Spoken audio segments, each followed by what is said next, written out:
What's up, everybody? I'm here to do my recap of Money in the Bank, which was yesterday, July 1st, coming to us from the O2 Arena in London.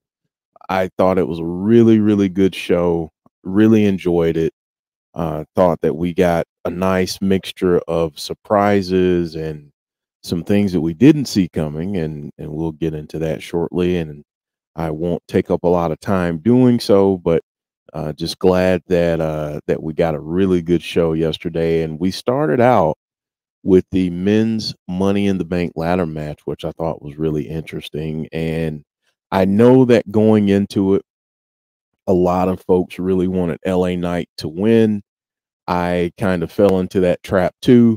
I feel like what LA Knight has done uh, has just been just great, just great what he's done. He's gotten himself over, and I think because of that, because of some of that, I think that might be why he didn't end up winning. So we did get Damien Priest, who won the Money in the Bank contract and has that briefcase now that he can cash in at any point over the next year. And I'm really happy to see Damian Priest win this.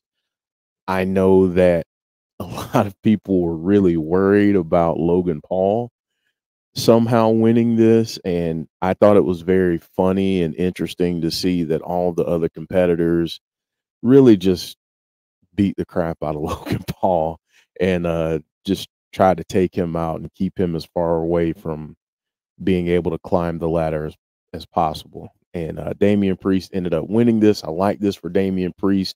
I feel like he's always been one of the workhorses there. He's done a tremendous job with the character work that they have him doing, and I feel like he's very underappreciated when it comes to his in-ring ability and his ability overall as a performer. So I'm really happy for Damian Priest. But I will say that I did see a little bit of some opinion, we'll say, on social media regarding LA Knight and him not winning it. As I began to think about it a little bit more, I felt like it was a little too obvious for him to win it. And I feel like with LA Knight, he's doing something that is so special. He's doing something that kind of harkens back to the Attitude Era, I feel. And I'm going to compare him to two names, and get mad at me if you want to, but I feel like LA Knight is a mixture, is a combination of Stone Cold Steve Austin and The Rock. And I feel like a guy like that doesn't need the briefcase to be in major storylines and to have an opportunity at a title. I don't think he needs it because I think his character work is tremendous, and I already think that he's way more over than anyone else who could have won the Money in the Bank. Sure, this would have catapulted him to another stratosphere. I get that. It would have been a lot of fun to have him with the Money in the Bank briefcase, but I think there are other plans for LA Knight. So that's why I'm not incredibly worried about where he goes from here. I'm not incredibly worried about what they're going to do with him because I think they have big plans for him, and deservedly so. He's earned it. He's earned the spotlight. He's earned some some big time storylines coming his way. So I do think that that will happen.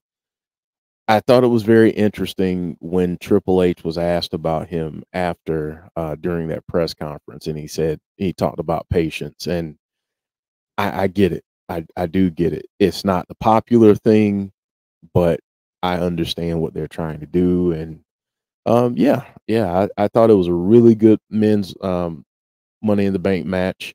Ricochet obviously is just insane with some of the stuff that he does.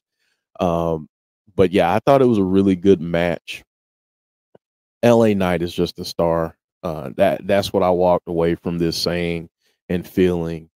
And yeah, I thought it was a really fun way to start out the evening. Then we end up going to the women's tag team match, and I'll be honest, I did not see this coming yet. I did think that Ronda Rousey and Shayna Baszler would eventually turn on one another, or someone would get tired of the other and we'd get something, but I didn't think that would happen yesterday. But it happened.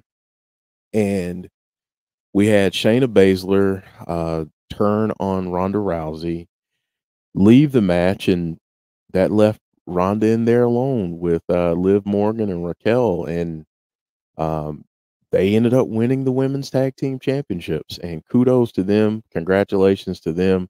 Really happy that Liv Morgan and Raquel um, got a chance to win the titles back. Um, I know that I'm pretty sure C Wrestling was there in attendance. So shout out to him being able to see this live. And I've got to say this too. The WWE and all wrestling promotions need to do more pay-per-views, need to do more live events internationally, and in particular in England, because the fans are great. You all never gripe and complain like we do when shows are on at an early time or any of that. So kudos to all of you. The crowd was amazing throughout the entire event. So yeah, this was a lot of fun. This was different. I didn't see this coming, and I don't know many people that did. And if you had this called, then I will say that we need to consult with one another because I need some lottery numbers. So, yeah, this was a cool moment. Glad to see Liv and Raquel Rodriguez get their moment and win those titles back. So awesome stuff.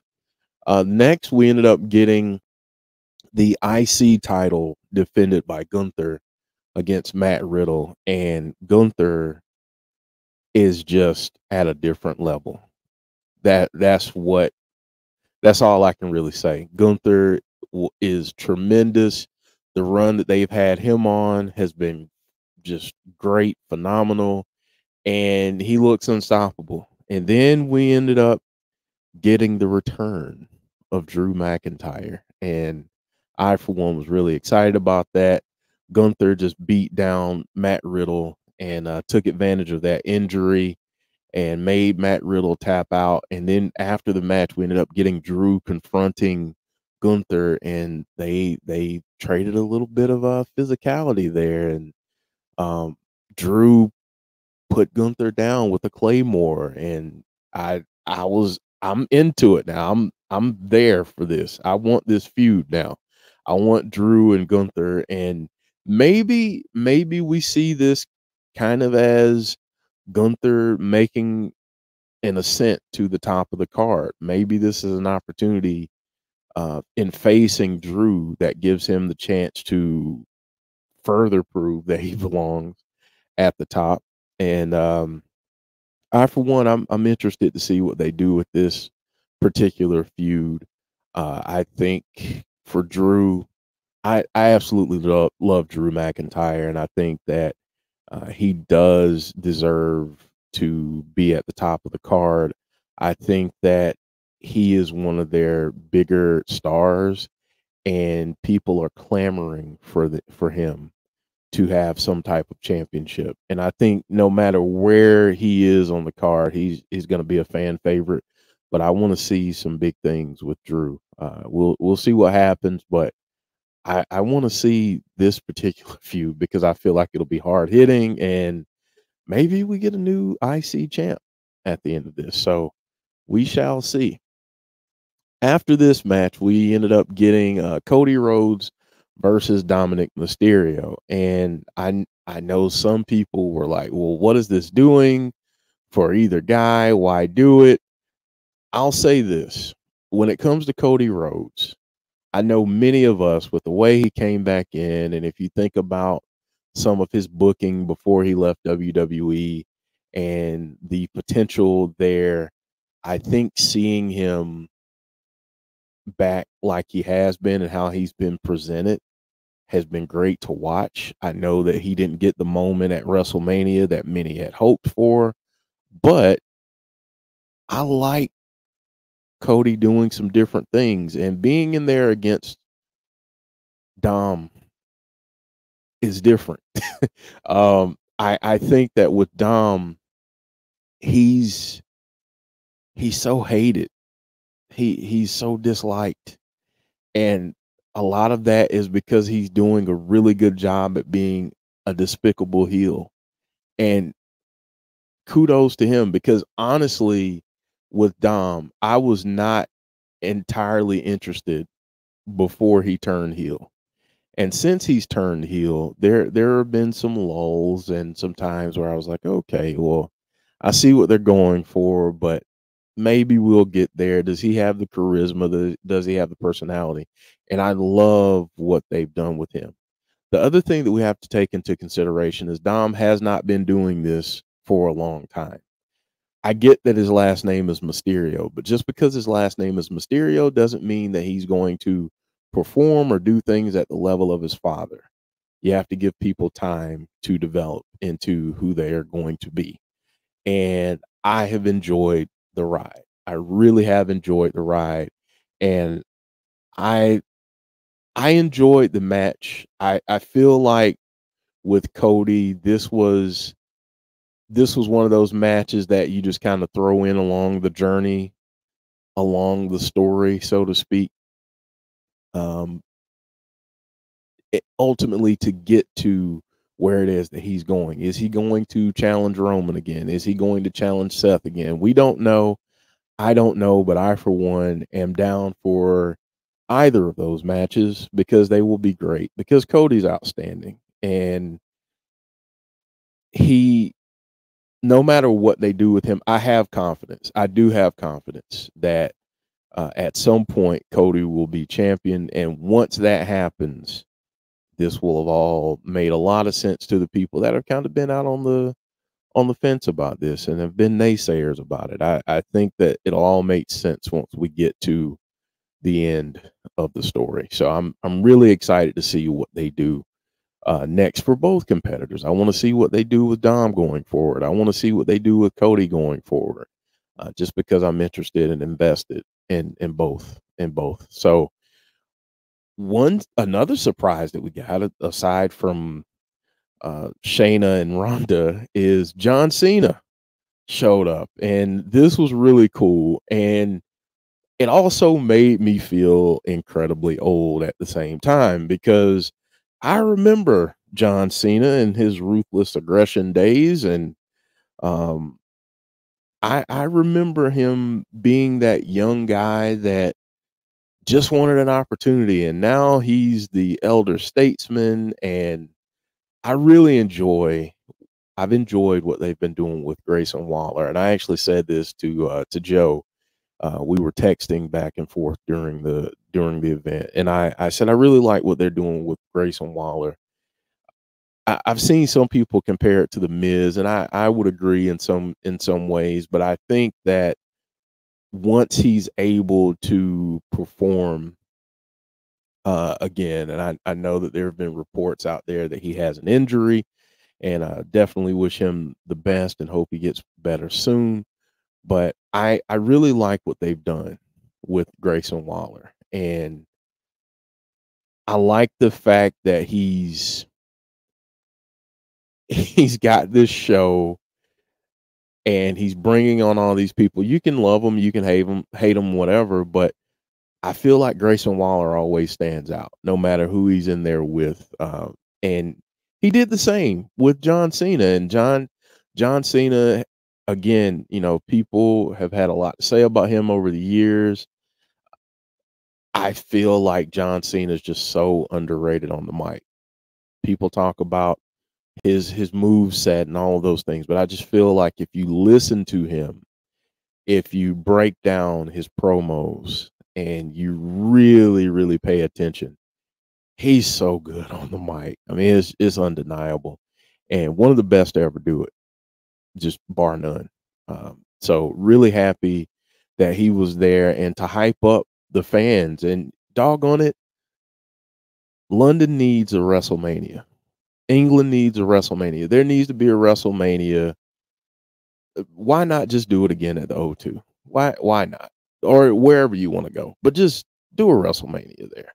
I feel like it'd be a lot of fun, and the fans I know would love it. And I'll talk a little bit more about some of that going forward. But after this, we ended up getting the women's Money in the Bank ladder match, and Io Sky was victorious, becoming Miss Money in the Bank. I was really, really happy about this. Really love Io Sky, have for a long time. And I just want to say the way in which they did this, there's a lot to break down, I feel like, in the finish of that match. So if you watched at the end of the match, we ended up having Becky Lynch and Bayley fighting each other to get to the top of the ladder to get the briefcase. And earlier we had seen some handcuffs introduced by Zoe Stark and Trish Stratus, and those handcuffs ended up coming into play, and Bayley and Becky Lynch were ended up handcuffed to one another at the hands of Io Sky. And I thought it was brilliant because if you really think about the women's division over the last several years, it's been about four women, the four horsewomen. You got Becky Lynch, you've got Bayley, Charlotte Flair, and Sasha Banks when she was there. And I think this was a great opportunity to do exactly what they've done. Io Sky has earned this opportunity. And so much of the women's division has revolved and has been revolving around the four horsewomen. So you get someone new in the mix to have them handcuffed together, I thought was just perfect. Because when you do think of one, and this is just me, this is maybe not everyone thinks this way, and that's fine. But I think oftentimes when you think of one, you think of the others. And their legacies in some ways have been tied to one another. For Io to then physically climb over Bayley, I think is very symbolic in some ways. I think it's symbolic in the sense that you have other young, talented women. And I know Io's been around for a while and she's not much younger than Bayley, but you have another group of the roster that has been wanting that spotlight, that has been clamoring for that spotlight, just wanting the opportunity if given the chance. And I feel like in some ways they have to prove that they can climb over the four horsewomen. And this was a perfect physical representation and a visual for that happening. And I really enjoyed this match. I thought this was a really good match, very creative. Zelina Vega is tremendous. I thought she did great. Trish Stratus, shout out to her. Um, Hall of Famer. She has nothing else to prove, but she's out there just putting in work. And I mean, obviously Becky Lynch and Bayley. And don't sleep on Zoe Stark. I thought this was a really good match. I enjoyed it. Really, really excited for Io. I'm curious to see if we get Io versus Asuka or if we get Io versus Rhea. I know which way I'm leaning, but I'd love to hear your comments. So leave those below. Let me know which matchup you'd like to see more. Io versus Asuka or Io versus Rhea. Let me know. So then we got the World Heavyweight Championship match. Seth Rollins going up against Finn Balor. And this was the match that I was really looking forward to. I think the most out of any, aside from the bloodline stuff, because I just love Seth Rollins. I think what Seth has done, he when you see him now and you see him get the large pops and the appreciation from the crowds, that's earned. That's not manufactured. That's earned.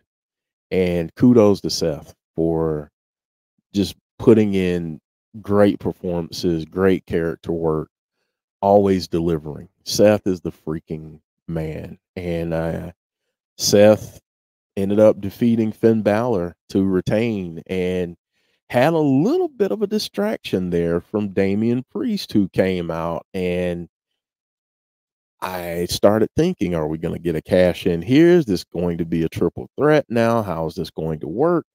But Damien Priest distracted Finn Balor, and Seth capitalized and ended up getting the victory. And this makes things very interesting with the Judgment Day. How do they go forward? Are things okay between Finn and Damien? Is there going to be a little bit of jealousy? We will have to tune in to find out. But I am really, really happy to see that Seth retained, and I want to see what's next for Seth. I just think this guy is at the top of the game. I know a lot of people talk about Roman being the best, Kenny Omega being the best. All I'm going to ask is that when you're talking about your top 5 in wrestling right now, don't forget Seth Rollins. He deserves to be there.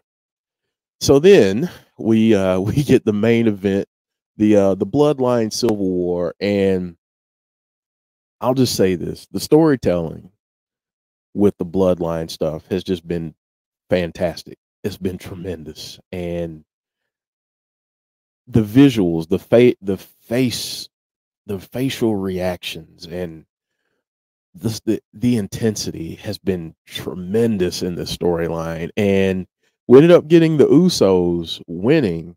Not only did they win, but Jey Uso pinned Roman Reigns. Roman has not been pinned in 3.5 years until yesterday. And the last person that pinned Roman was Jey Uso.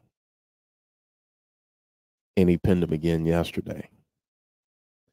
So, where do we go from here? What's next in this storyline?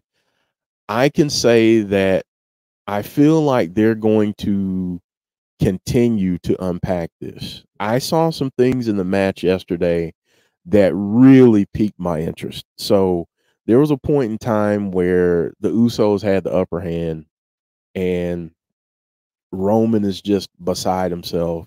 He doesn't know what to do. And then Solo comes in and he's just wrecking shop. He's just taking care of business. And Roman's sitting back looking at him in awe, but also it looks like he had a little bit of fear behind that.